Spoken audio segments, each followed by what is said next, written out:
So I think I'd let you guys follow along a little bit here. A couple of dragons that we've popped out the past few days. So this one was a pretty simple one. There wasn't any real much post-processing work to do. Pulled a few strings off here and there. First time I've done this design. Kind of simple. And did it in this tricolor silk that goes from like a gold to copper to red color. And yeah, as you can see, it's got this sort of what you call low poly count, you know, where it has like facets on it like a jewel, but it's designed to be like a simplified version. And it's a big old bulgy eyes, but it's a pretty simple design, pretty big, pretty long. Looks like stone or something in person. And yeah, I just got a red one off that was done last night, and then this blue one here was done a couple days ago, and I haven't worked on it yet, so not much to do. They come off the printer pretty good. This is what they call a baby version. This artist that makes these, called Cinderwing 3D, she makes adult versions, which is like this, the longer versions. I don't think I have one of hers over here, but and then this is the baby version, so it has a little bit of a, I guess, a bigger head, like a bulbous head, and it's got real big eyes. And the adult versions of these are longer, the head's a little bit sleeker and meaner, and the eyes are smaller and tighter, and the whole thing looks just a little bit meaner. So these are a little bit friendlier.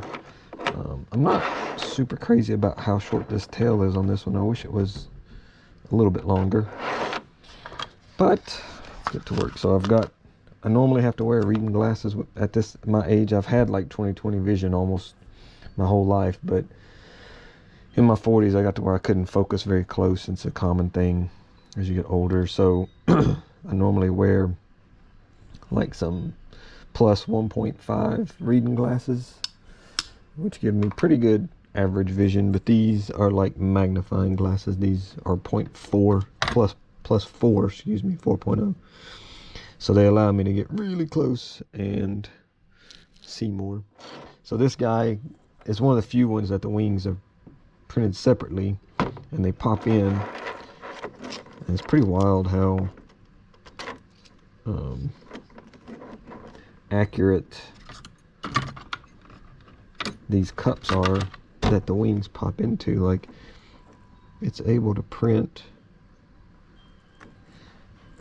these cups with a surrounding piece and enough of a gap in between them while it's printing to allow them to flex. But I think the outer perimeter keeps them from flexing so far that they might snap or break. It allows them to just go out so far, so that's pretty cool. But it does all that precision while it's printing up. And then of course the wings being separately printed allows you to do things like easily print them in a different color that's complementary to the thing. So this being Carolina, I figured, you know, what better color to complement the blue than the white. But we had not used this yet. This is white glow-in-the-dark filament, so it has little specks of glow-in-the-dark component in there that doesn't really glow that great. And I've seen some glow-in-the-dark prints from some other people that were really bright, but it can be camera settings. It's easy to fake things, especially with low light stuff, with camera settings. So I'm not absolutely certain, but I believe that there is some pretty aggressively bright glow-in-the-dark filament that can be used. And then another thing I read, people were saying that if you use a higher temperature on the glow-in-the-dark stuff, it makes it glow stronger. So I don't know, like I've tried, I see nothing I think this is supposed to glow like orange though, or yellow. It's not a green glow, so maybe it, yeah, I guess there is a little bit of orange there. So I don't know, I'll play around with it maybe later on tonight when it's actually dark in here and see if I can pop it and get some pictures. But this stuff is a little bit stringy, and that can come from using too high of a temperature. And so as the nozzle stops and starts and stops and starts and it moves around, if it's kind of oozing, then it'll drag a string from one point to the next as it stops and starts. So there's a little bit of that, which is not uncommon most of the time to an extent, but it seemed to be a little bit worse with this stuff. And these wings don't have a lot of jumping between points. Like if you imagine while it's printing this thing, it's going from this spike to that spike to that spike to that spike. So there's a lot of opportunity for stringing in a print like this that has a lot of points. These wings don't really have that kind of structure to them, so for it to have this much stringing and it happening on a part that's not really demanding in that way on the settings and the properties to be just right. If I can imagine that if I did a whole dragon out of this stuff, I would have to really nail my settings. There's a lot of settings in a 3D printer's software, and one of them is retraction length and retraction speed. So what that means is when it gets through squirting plastic and it needs to stop and jump to another place, it needs to pull it back up. But you don't want to pull it up too far, because then when you go to, everything's a freaking balance. There's pros and cons to all this, and so you got to get those retraction settings just right. And I haven't even touched them. I'm just using the default settings most of the time, and with different filaments, you really should be sort of doing some testing with each one and writing down, what are the best settings for each filament, so that when you go back to use that, you use those settings again. And I really don't do that. I'm lazy. I just deal with it after the fact with my snips. And then we've also got this really handy little heat pen, it's called. It's sort of a mini heat gun. And these things are like $10. And it's got a metal cone on the front, but up inside there's a heater. And it blows, I think it says like up to 200 degrees, and there's no settings on it. It's just on or off.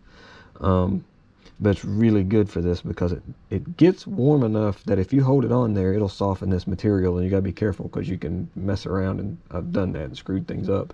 But it's not as hot as like a torch. Like I was using one of those little propane or butane torches, but they're almost too hot. You gotta really be careful with those, how long you leave it on the place, how close you get.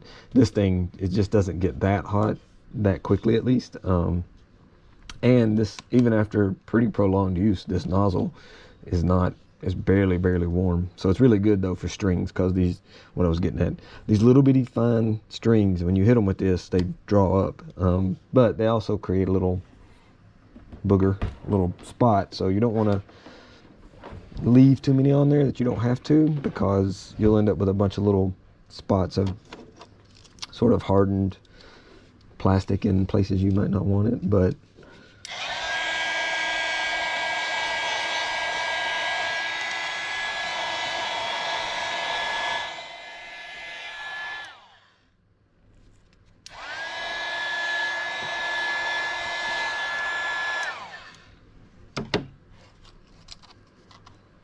and these wings, they just print out and they come off the printer like this.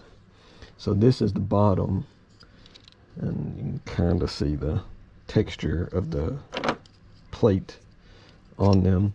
So they print out like this, and you just lift them off the plate, and they already have this hinge mechanism in there that has sort of stops in it. It's pretty cool how she designs them, so they sort of fan out and just hold their place right there. And then they just pop into those little cups. So hadn't really, man, those little spikes are pointy. Hadn't really put any time into finishing these yet, so I just popped them in to make sure they would fit, see how it looked, kind of, you know, being eager. And figured I'd go back and clean them up. But there's not much, it's not as satisfying as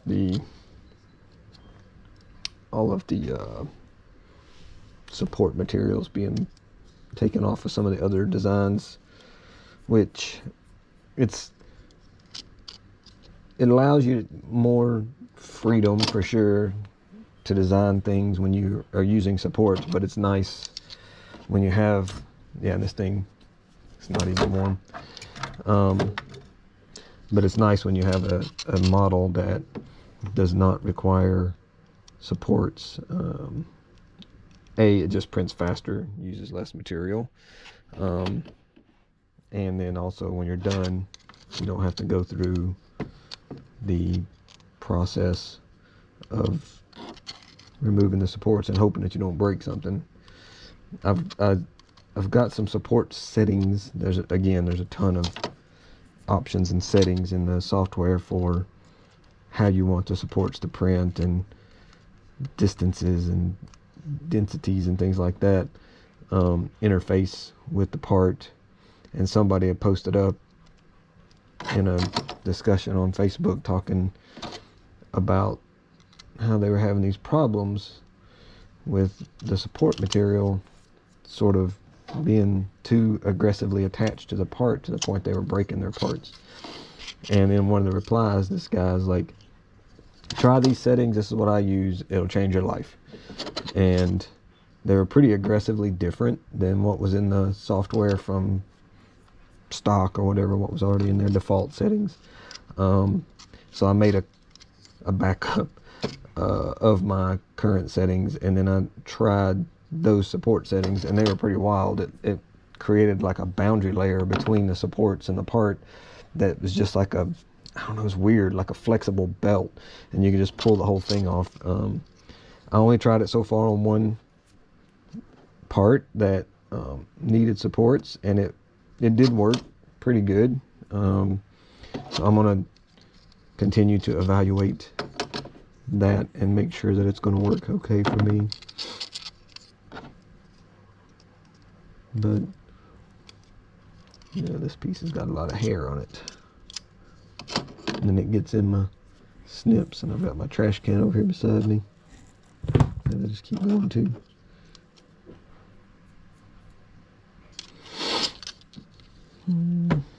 So Thor is updates on us basically. Yeah, we've been good. It's, you know, just that time of year when we sort of have such a change in our day-to-day routine. It's pretty jarring to adjust to, even though we've done it freaking 20 times. It's still something that you look forward to, and then you're kind of weirded out by it, and it's kind of scary, you know, getting through the off season, managing finances. We've gotten better at it, but it still creates anxiety and tension that we are constantly trying to get better about, you know, working through. It's one of those scary things that how much you're just reminded basically every year, which is probably a good thing, you know, how much you're reliant on this one thing to get you by. And that's why we try to diversify and, you know, look into different avenues of income, so that if it comes down to it, we need to do a audible and change plans, then we can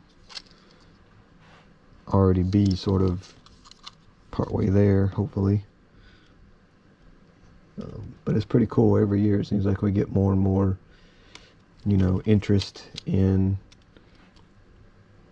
what we do, special projects, requests. you know, it's very flattering to be desired and to be in demand, and can be a little overwhelming, but this is the time of year when we can sort of take a breath and enjoy this kind of time, you know, when we can do our own thing a little bit. Man, there's a lot of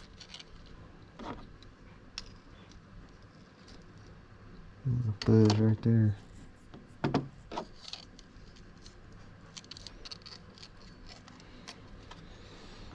Yeah, and as for what's going on up at the Dragon, the road, for those of you that don't know, we run a photography business on a famous road called the Tail of the Dragon. You can look that up at tailofthedragon.com. But a lot of people who follow us are following for that information, so there's not a lot to talk about right now. They did salt it some for these past snow things, and we got quite a bit of snow coming down today, but not hardly any of it stuck or laid on the ground. And tonight and tomorrow are supposed to be really cold. I think tomorrow, which is Saturday, supposed to see highs in like the teens, single digits for lows, so it's going to be unusually cold for this time of year, even though it is, you know, late January. So yeah, we're sort of, you know, we have things that we have to manage with that stuff, like the water. We have well water, and so we have pipes in the ground that are sufficiently, I think, underground far enough that they don't get too affected, but we have had our water freeze in the past, and we weren't using best practices for, you know, managing that, and so now we do use some pretty good techniques that are pretty effective. So like the other night, it got down to 7-ish degrees, and we didn't lose our water. Just keep it flowing, and we got heaters in there's like a pump house little building that the water pump is technically at the above ground, right where they've drilled in, and then it's got a pipe that goes over to the pump house, which is where there's a bladder and a storage tank, and we keep heat in there, and then we also keep heat tape on the water pump itself outside in the little covered, and it's insulated covered thing, and so those practices, and then keeping the water flowing. The pump doesn't run continuously when it's flowing because there's a bladder, so it fills the bladder up and stops, and that's dangerous because that stopping of the water like that creates an opportunity for it to freeze. Well, it can freeze when it's flowing too, but it's a lot harder to freeze flowing water. But it can't just run all the time, because then it pumps so fast that you would be wasting a lot of water. So we trickle the water out of the faucets, and it kicks the pump on and off frequently enough that it breaks up any water that might be freezing or attempting to freeze, I guess, in the lines between the pump and the bladder storage area, well enough that it doesn't cause any problems. So we've been lucky with that. We keep a little bit of water in the bathtub as well, just in case, so we can flush the toilets and stuff for a few days if we need to.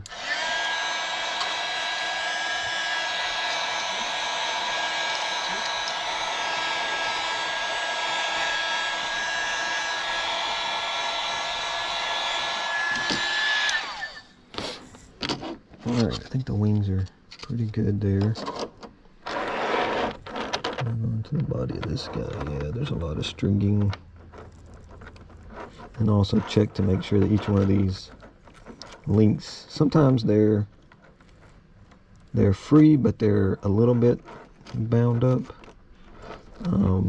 Or sometimes they're just straight up sort of locked together, and you gotta break them apart, and then they'll move around some. I've managed not to actually break any of the links, but they come right off the printer, you know, loose and connected like that. You don't have to put anything together. It would be understandable for a person to assume that, you know, you have to assemble these things from multiple pieces, but that's not the case.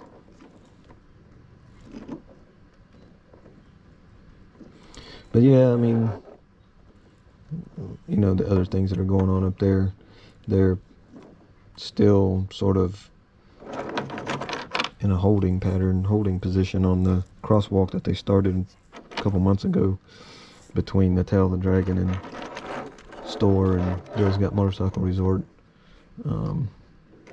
They came in and put some concrete down to create the sort of walkway area for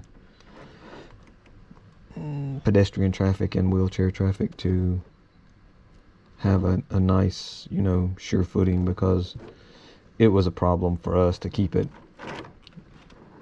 manageable for foot traffic right there where we at the edge of the driveway, the edge of the parking lot that for the store there, because the water, when it would rain really hard, would really flow in that area, you know, out the parking lot, down into the area and wash it out.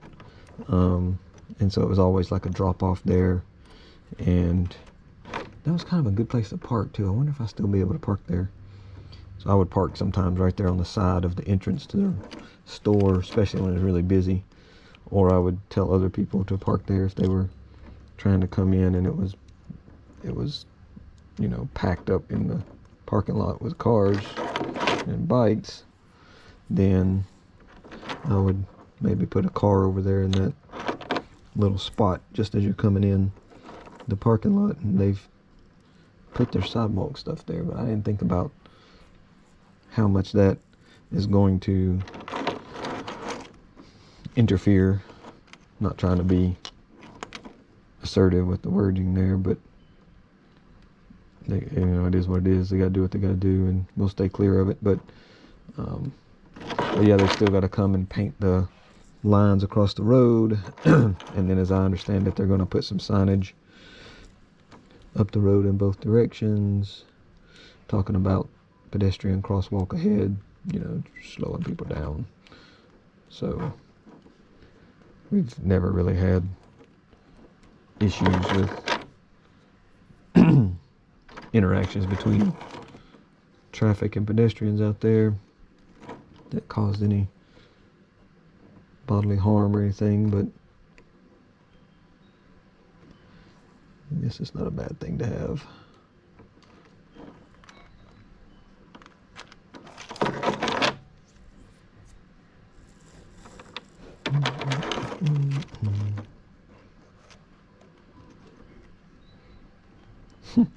This little guy's pretty hairy on his elbows. Got some hairy elbows. Can't remember what movie it was from. The guy was trying to get kids to drink some kind of stuff that he had made, some kind of potion or something. It was like, it'll put hair on your knees. I always think about that, hairy knees. Like that's something anybody wants. And I just finished watching Queen Pins on Netflix. That was pretty good. It was pretty cute. Kristen Bell. About these two women who I caught wind of something about it was based on true events or something. I mean, obviously they took some liberties with the storytelling. Some of that was pretty unlikely, but I know that there's been some crazy ass true stories that you'd never believe were true.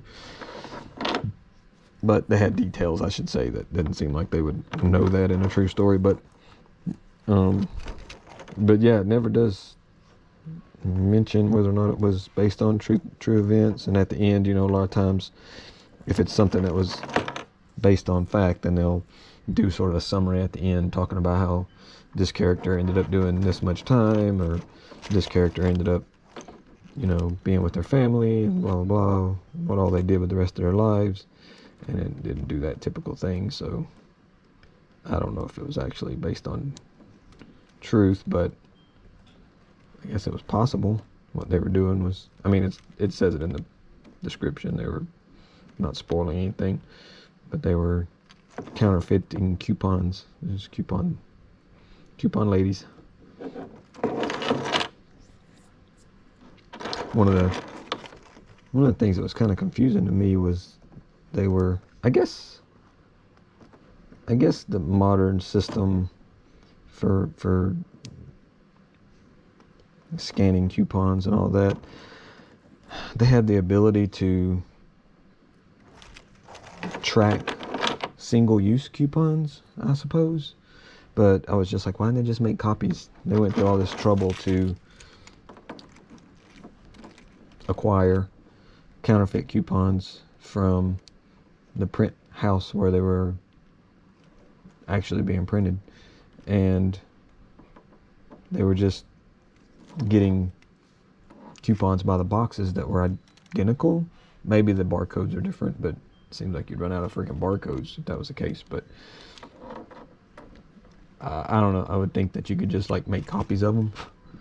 And I'm sure that they thought of that and said, no, these are one-time use things, and all modern checkout machines are able to verify against a database or something whether or not this coupon has already been used and it's a counterfeit, or if it's a legit single-use thing. And then my buddy Sharif put me on to a new Jason Statham movie that I hadn't even heard of called The Beekeeper. And he went to the theaters and saw it and then messaged me and was like, it was good, you need to go check this out. We're both, fans and have similar interests in cinema. So he sent me the link to the trailer, the unrated red band trailer or whatever, and it looks pretty badass. So I think we're going to try to go catch that here pretty soon. We've been to going to Cherokee Cinema over in Cherokee Casino, near Cherokee Casino, North Carolina. And it's pretty good. They put a lot of work into upgrading the theater, and they've got really nice heated reclining, electric powered reclining seats, big cushy seats. And they have tables that swing out on them, and they're going to start offering some dining options, while you watch the movie and whatnot. So it'll be dinner and a movie. I don't know if they've started that yet. I think the last time we went, they were showing, it was when the Gran Turismo movie was just out, and they had the seats and everything installed with the trays, but I don't think they were doing the food thing in theater just yet. But we talked to the manager, friend of ours, Nate. He's cool, and he was telling us what they had planned. Took us on a tour. We got to go up and check out the projector rooms and everything. They have a really cool setup. But yeah, it was good. It was a good show. Pretty good size screens. It's not epic IMAX level stuff, but for around here and everything, it's pretty good. Sound system was very decent. He cranked it up a little bit for us, because we were the only ones in the theater that night. I was surprised. But yeah, they're playing Beekeeper there, among other things, and so I'm going to go catch that here in the next couple of days.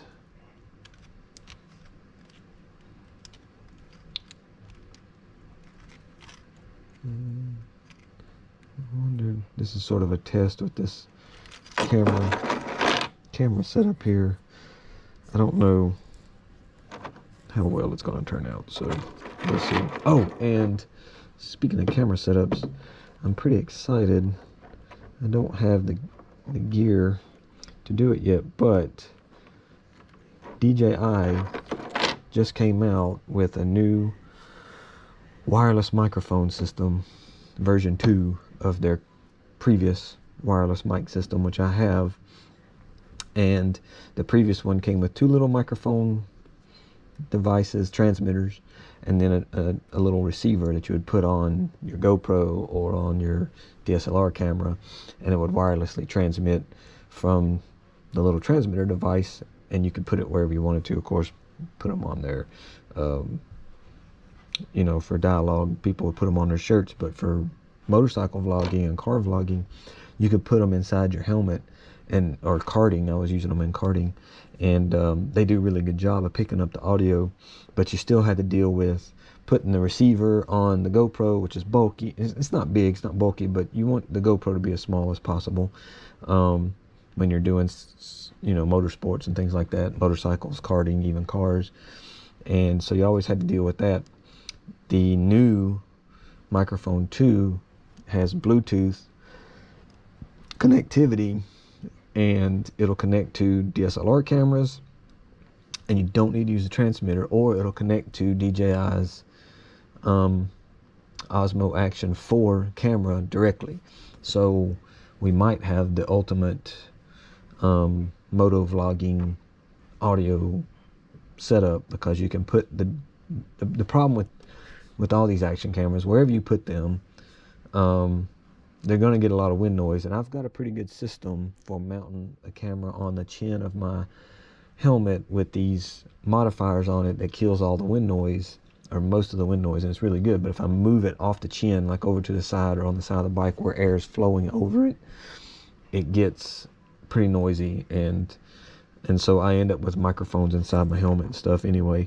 But you cannot get good audio from action cameras mounted on the outsides of vehicles where you get the good video.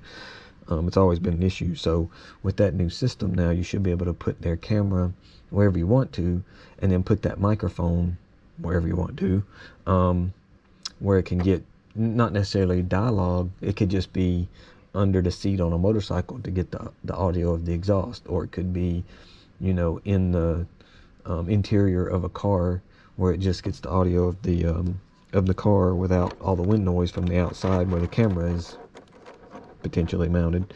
And so I've been wishing for years that they would make a freaking Bluetooth wireless microphone for these GoPros, for those of us that are doing motorsports, because you can never get good audio from where you want to mount the camera unless you put it inside the vehicle, you know, on the windshield or something like that, which is decent.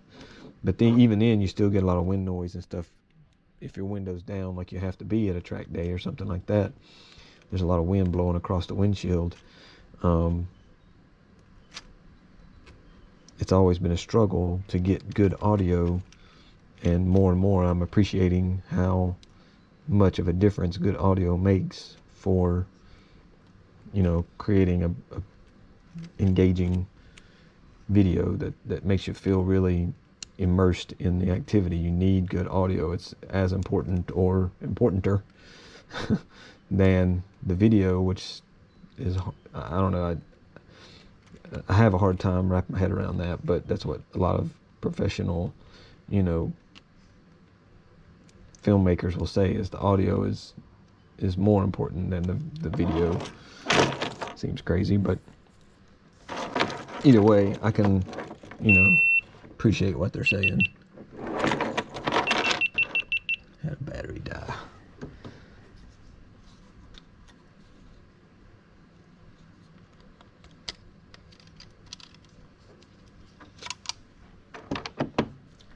Ooh, that sucker's hot.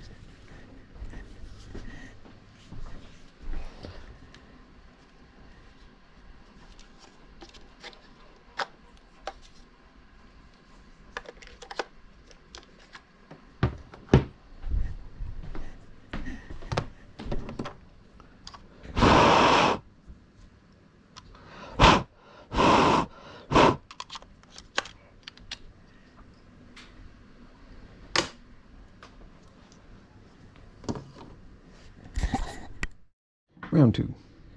Alright. Had to do a battery change. I'm about done with this guy. Just getting some of the little stringing webbing loose. I don't know if that comes across real good on the video. Like I said, this is sort of a test video, and if it doesn't turn out good, then you'll never see it. One of the aspects of video production that I've learned to appreciate, but I still am bad for not following these rules sometimes. But you shoot a lot of subpar content and you throw it away, and you shoot a lot of content and then keep the highlights, keep the best stuff, and that makes for the best content. But sometimes I'm not crazy about the footage that I got, but it's all I got, and I want to share what the conditions were like on this day or something like that. And there's nothing super interesting about it. It's not one of my most engaging videos, but it's better than nothing, and it shows what conditions were like out there on this day, or this time frame. And so I just kind of go with it and accept that it's still something that is wanted and appreciated by our followers, and I'll put the extra time into it because you guys have, especially my Club 129 people, have shown that you support us and appreciate what we put out there. It's not just a bunch of likes and comments. I got burnt out on that, and so it's more motivating for me to put forth more effort and show that we appreciate you guys, because it means a lot. These days it's super easy to not support people and put forth the gesture, just the gesture that you appreciate what somebody does. And so I thank you. There's so much content, good content, better content than us, that it's really flattering that we still have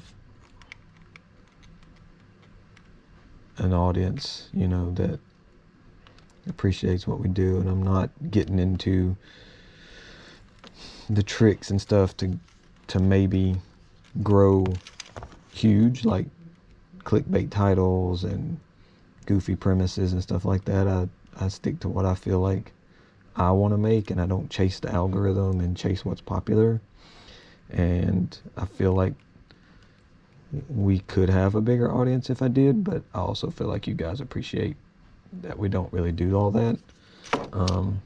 You don't feel like you're being gypped by trickery to watch the videos and that type of thing. Like, I sometimes feel, I don't know, tricked. Like I say, sometimes when I watch certain creators' videos and I'm just like, well, that wasn't as interesting as they made it sound like it would be. So I just try to be honest and feel like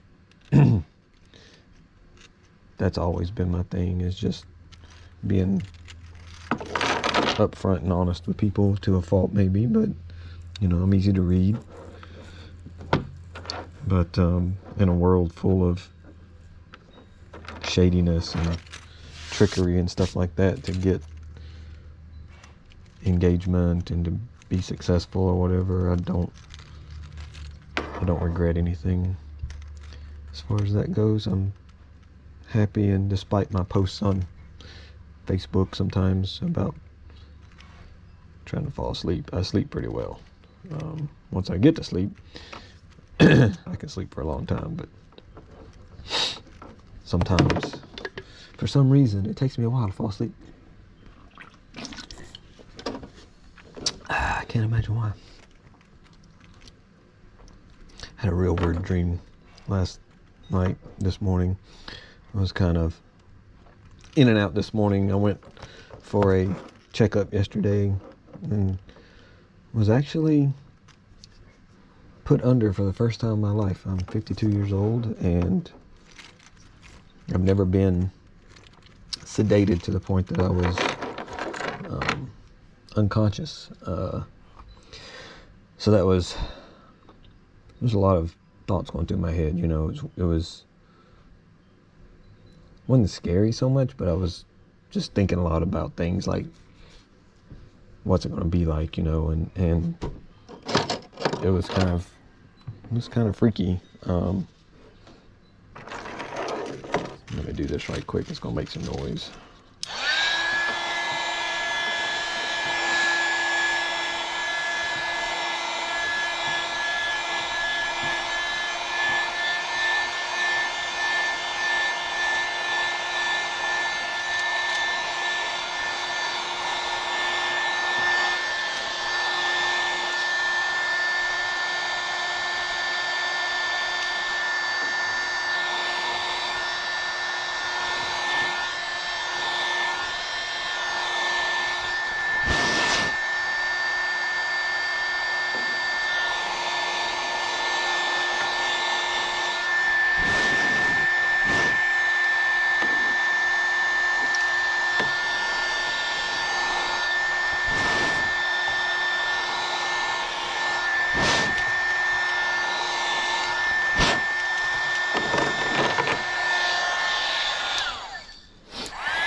And I'm a super light sleeper. So if you just poke me while I'm sleeping, I'm going to wake up. So the idea of being so knocked out that they would be able to do things that would cause discomfort and it wouldn't wake me up, that was pretty trippy to even think about. So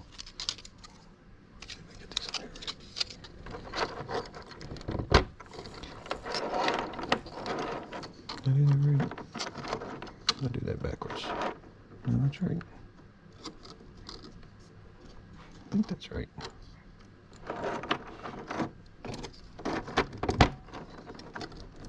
Yeah. That's pretty cool.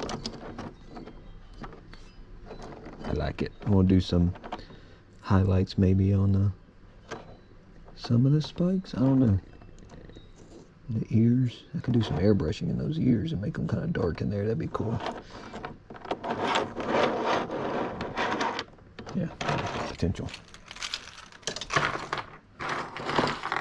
This dragon came off last night. Yeah, cut this one last night. Looks pretty good, doesn't need much. So yeah, when they were getting me ready to go under, I was getting my first colonoscopy. And it's something that I've not looked forward to for some of the reasoning being that I was afraid of what they would find. I haven't had the best diet I know, and I avoid like leafy vegetables and stuff like that. They're supposed to be, necessary almost for preventing problems with all that. So I had a feeling that it was not going to be good. But I'll go ahead and spoiler, it turned out okay. Everything looks good. No real issues or polyps and all that stuff, but it was easier than I thought. The hardest part was the prep, and the drink mix that they gave me. I made a mistake and chose, because she said, oh, it tastes like fruit punch and you can mix it with Sprite, it's not that bad. And I was like, okay. It did not taste like fruit punch. It tasted awful, and you gotta drink 2 full cups of it. It didn't really hit me hard. The process that it does to your body in preparation for it wasn't bad at all. It was just the taste. I about threw up just from the taste. And they have a pill option. Take the pills. to prep and everything for it. But yeah, getting ready, and knowing that I was going to be put under like that, and they were going to do things. I was afraid I was going to wake up, because I wake up so easy. But I also kind of knew on the other flip side, no, this stuff is not the same as sleeping. And so I had that sort of, notion that it would be good enough to knock me out, and I'd never remember it, and I don't. It was very effective. But they got me ready, and they put the little needle in my hand. There's still a little bit of a scab there, and had the little receiver ready, so they didn't have to keep poking me. That was cool.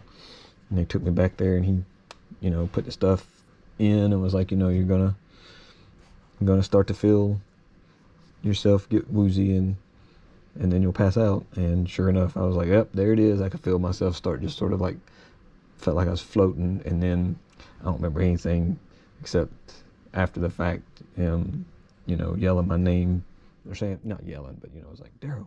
And I woke up, and I was super groggy for, like Lori said, I was probably 30-40 minutes laying there, coming to. I didn't do the funny thing where people come out of anesthesia and they're saying all kinds of silly stuff. I wasn't loopy, and I'm sure there's different anesthesias that do different things, but I was very paralyzed. And I know that there's a chemical that's released when you sleep that basically attempts to paralyze your body so that you don't move too much while you're dreaming. And caveman days, you're on the edge of a cliff in a cave, they don't want you rolling out, and so, or your brain doesn't want you rolling out, or whatever. So when I woke up, that's why you can't do things, you don't have any strength in your muscles, because there's a chemical in there that's basically paralyzing your muscles. So I was really weak and groggy for quite a while, and then it wasn't too bad. Otherwise, I had some pain in my abdomen from like air, and they sort of like inject gas, I guess, and so there was a little bit of a pain there, and you got to deal with that. But it was all pretty much gone this morning. It wasn't bad last night as far as the pain goes at all. It started going away within a few hours, and it wasn't too bad. So the whole process was really, not bad at all. I'm glad I did it. I know it's one of those things that a lot of people, especially men, put off and don't do at all. But more and more people are doing it. They're getting better. It went from being the number 2 killer of men in the country to number 3, because they've had so many more people coming in and getting screened for issues earlier, and they can take care of them. It's super simple. They just, while they're in there, if there's any polyps, they can remove them, and before they grow and become cancerous masses, that it's too late. And it's something that's totally preventable. You need to start getting screened. It used to be 50s, now they're saying 45, because there's so much processed food. And that's another thing I was worried about. I ate a lot of processed food, especially before moving here and getting with Lori. She fixes really good non-processed, for lack of a better word, or fresh food, but I do have a history of eating processed foods, microwave stuff, and a lot of meat, red meat, things that aren't favorable to a healthy system down there. But I also never drank, never smoked, never did any drugs. And I'm not super against all that. I just never did. As when I was younger, I don't know, I just didn't hang out with that kind of crowd. That wasn't my jam. And then, you know, I played video games and I skateboarded and stuff like that, but I didn't have a lot of money, and I liked my hobbies, and it just seemed like a waste of money to spend it on something that was not gonna, you know, you wouldn't have anything when you were done with those activities. There was one that was stuck together. And then after so long, and I, you know, got to where I was in a position where I could afford to do some things like that, but I was just like, I don't want to now. I've gone this far, this long. There's one that's stuck as well. I had gone that long in life without partaking, and, you know, 100% is a pretty special number. You can achieve 95%, 98% pretty easily by not doing something or doing something, but 100% is an absolute number, and I at that point had 100% never done those things, and so it just became sort of a challenge to myself. I'm stubborn, self-control maybe, but yeah, anyway, not having done those things, you know, that's a big plus when it comes to that part of your body, and you know, the issues that those things can cause. So I think that probably played a part in them coming back with a good diagnosis, that everything looked really good. There was one area of concern that was a low risk issue, so they're going to send some sample off and have it, you know, tested and make sure everything looks good there, but didn't have anything that looked too serious, and it'd probably be another 8 years before I needed to do another checkup. So unless this test comes back with any kind of concern. So that's cool. What I'm saying, I guess, you know, as guys, we don't talk about some of this stuff very much between ourselves, but if you're getting on up there in your 40s and 50s and you haven't had that checked out yet, it's not that bad. Just take the pill for the prep. Don't do the drink, or at least that was my thing. But other than that, it was super, you know, uneventful. I don't remember any of the procedure. The idea of what they're doing doesn't sit well with a lot of us guys, you know, and that's part of the hesitation as well. But the sooner you get it done, once you're 45-ish, obviously, the more likely that it'll be that it's not going to be a big deal. So, with love, get yourself colonoscopy. Didn't think it'd be that kind of video, did you?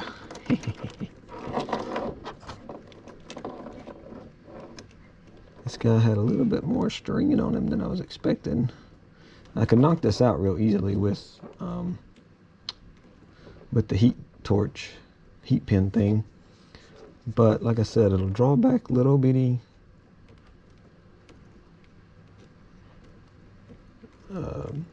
it'll create these little bitty deposits of lumps of plastic, and I'm trying to minimize the numbers on those. Oh, I did this really cool lampshade last night too. What did I do with that thing? Gotta show you all that. Don't even know where I put it. So there was this made this lampshade. That sounds stupid, doesn't it? I made this really cool lampshade. Big whoop, Daryl. I don't know, geeking out, I guess, over little things, but it's this really super delicate design that's all one continuous strand. It doesn't do it in layers. So with these things, every one of these pieces is built layer, and it stops. So it does a little zzz and stops, and so there's a seam. Everything is done one by one, and it has to. There's no way around it. But certain designs, like if you were going to do this can, you could draw one continuous string all the way up. There's no need to break it up. And it's called a continuous vase mode 3D printing. And so I made a lampshade that was just one thin continuous strand. What did I do with that thing? I'll be right back.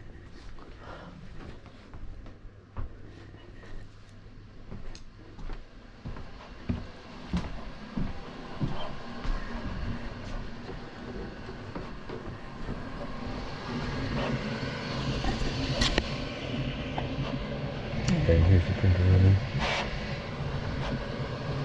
Making little game pieces. Oh, duh. Sitting right beside me. Obviously, it's the same material. But yeah, check this thing out. Isn't it cool? So there's a little bit of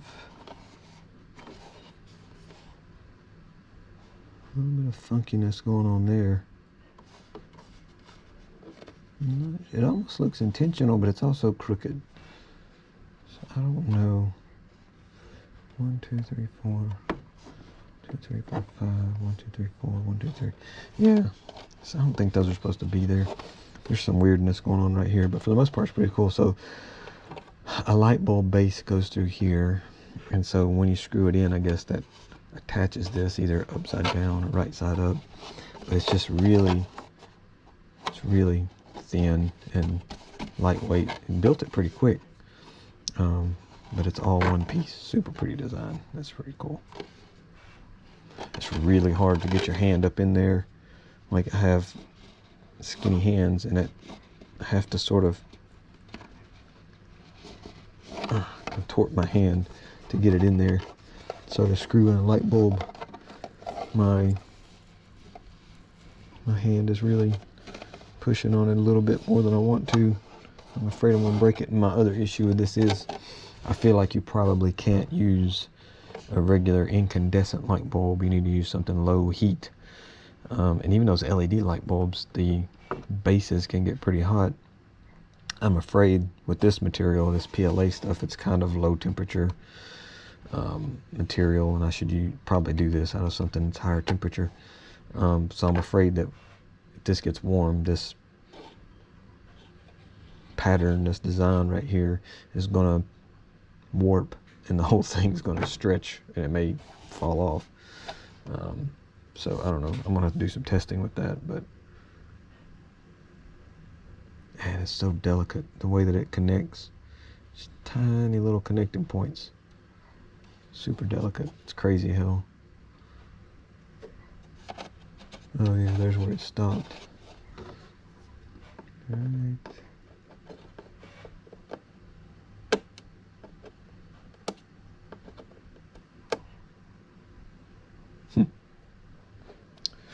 Sweet.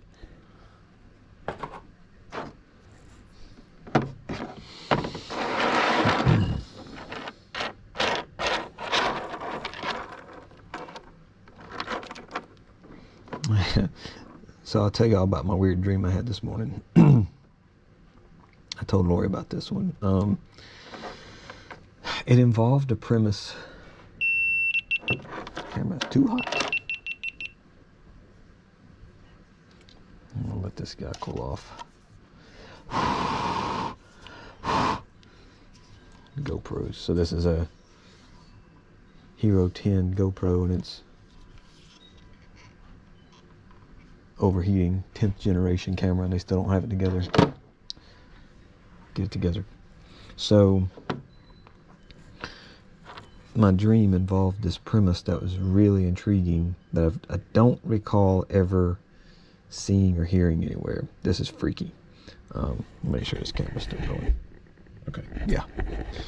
All right, so in my dream there was this, for some reason, you know how dreams are, man, they make no sense. Like, dreams turn off that part of your brain that tries to, you know, make sense of things and warns you when something doesn't, and that's just not even happening in a dream. So in this dream there was this little cemetery. It was like a cursed cemetery, and everybody knew it. This was all just fact. This wasn't like a hearsay. This wasn't, urban legend. In my dream, this cemetery was one that you did not mess around in and make mistakes. And the reason being was that long time ago, they had killed and buried some witches in this cemetery back during like the Salem witch trials area, I guess, area. So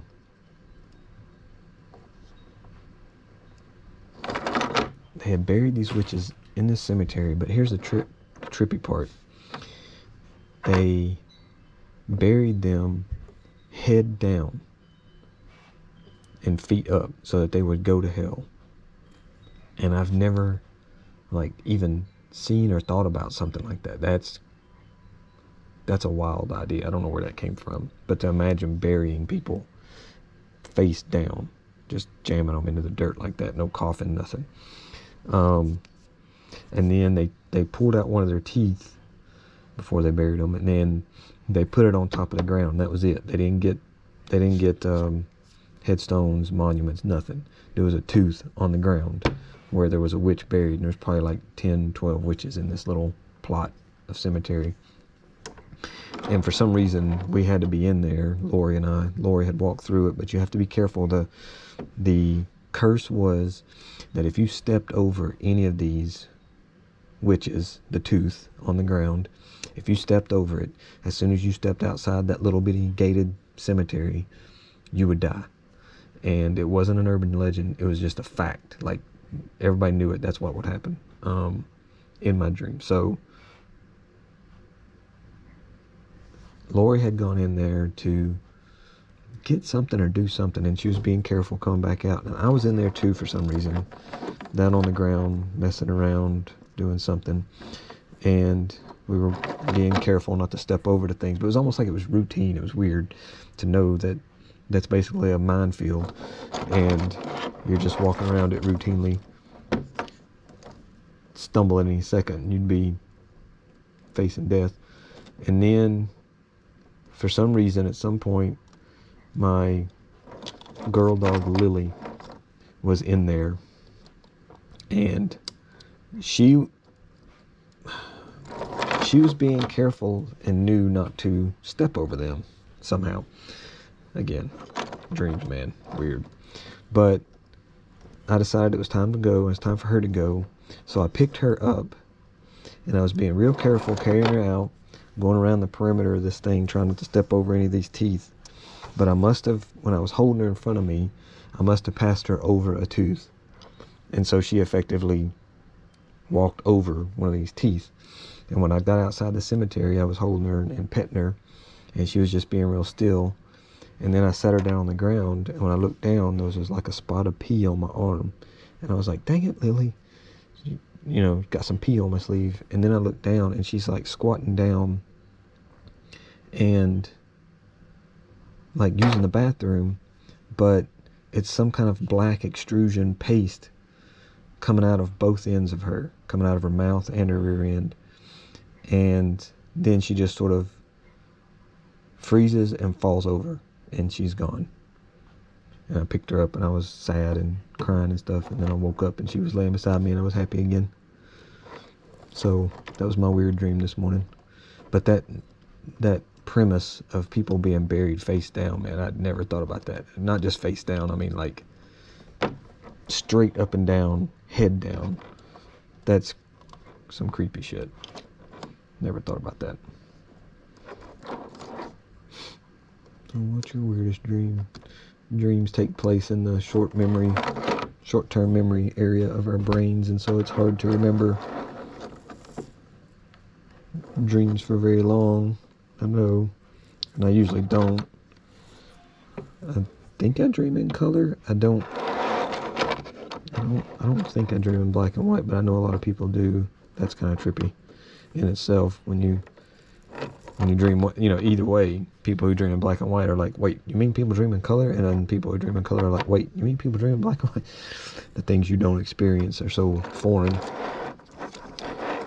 When you come to learn about other, the way other people experience things. But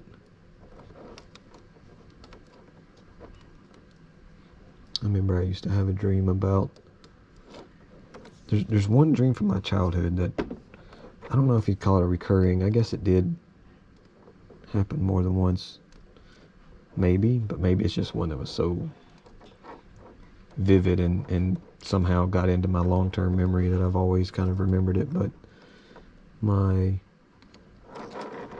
uncle, my father's brother, was using a steak knife to saw a milk jug and making that sound.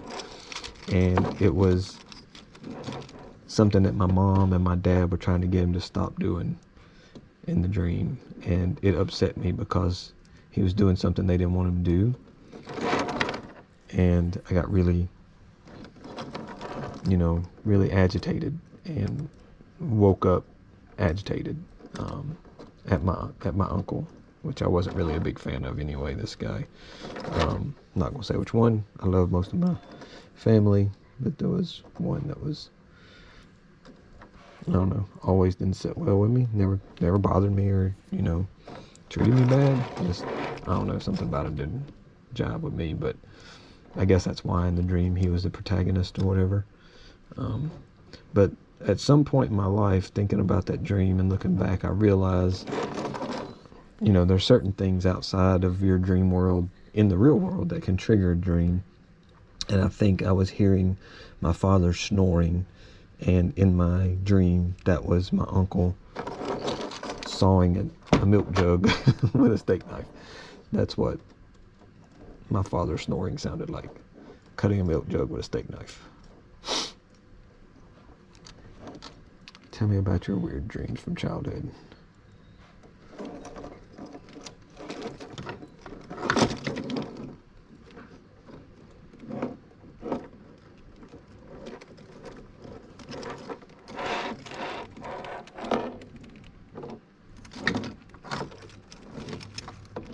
This guy.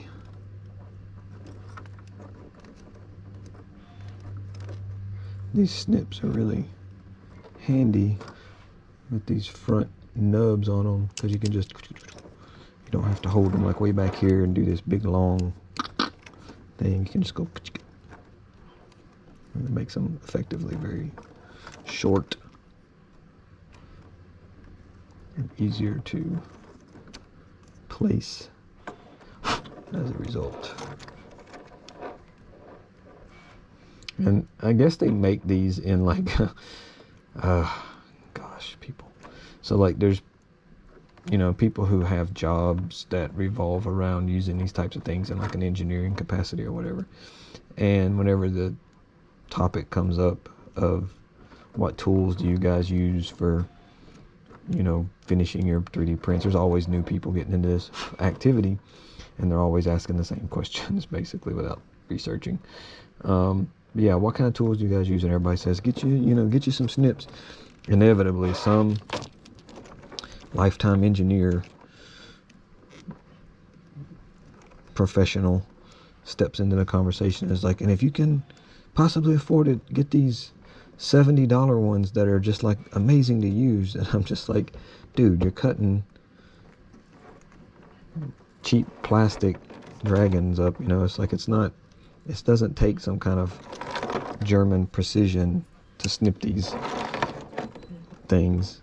You can get a 3-pack of these things right here for like $10, and they work amazing. I cannot see spending 20 times more on a pair of snips. Sorry. But I do know that it's like these are not intended to cut metal, so you have to be even wiring. I know those more expensive ones can handle it better, but at the same time, if I spent $70 on a pair of snips, I would be very reluctant to use them to cut metal. Even if they, oh yeah, they can, I'm not gonna, because I don't care what you say. I know that that's going to have an effect on the sharpness of those. Even cutting plastic over time, hell, water will wear down on a surface of it given enough time. So I know that you're constantly wearing them down no matter what you're cutting. But all right, battery overheated, or the camera overheated on my neck, so I'm gonna let that cool down for a minute. We were talking about the snips, but yeah, I can just get by with the budget level. They cut perfectly fine, and I don't have to worry about damaging something that expensive. I think we're about done here.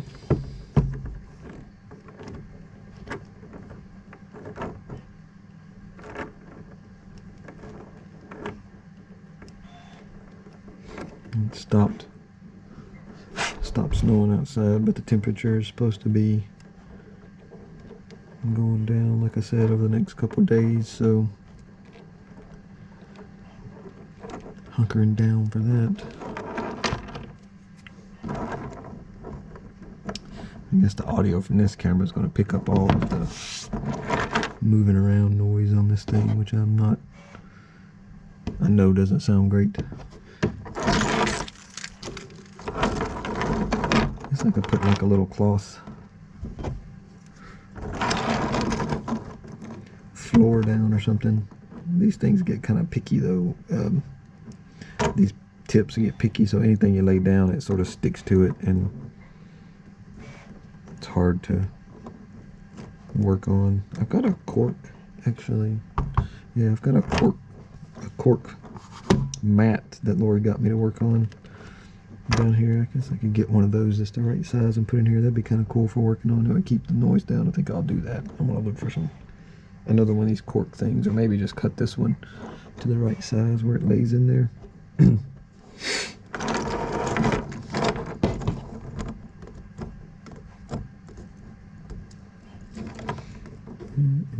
Not sure what we're going to do with this one as far as customization. Some of these are really hard to, paint, get in there without hitting other parts, and then if you do get paint on something else, it's a pain to get it out. I learned that alcohol on a Q-tip works pretty good. We just use acrylic water-based paint, so some alcohol on a Q-tip sort of makes a mess at first, but then you keep wiping it, clean it, wipe it, clean it, and it eventually gets most of it. Sounds like the printer just finished. Alright, I'm going to do the heat gun on this thing, and should be good to go.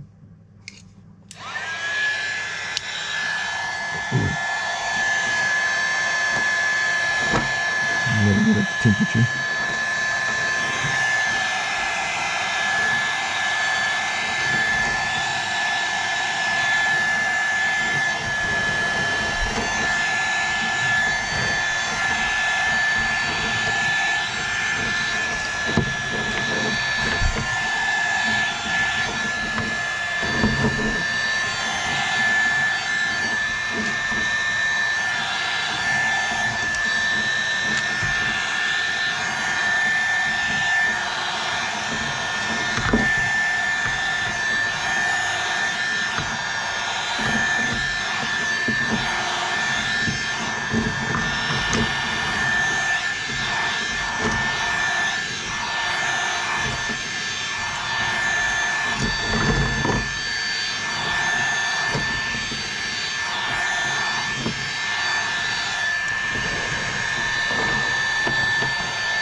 Sweet.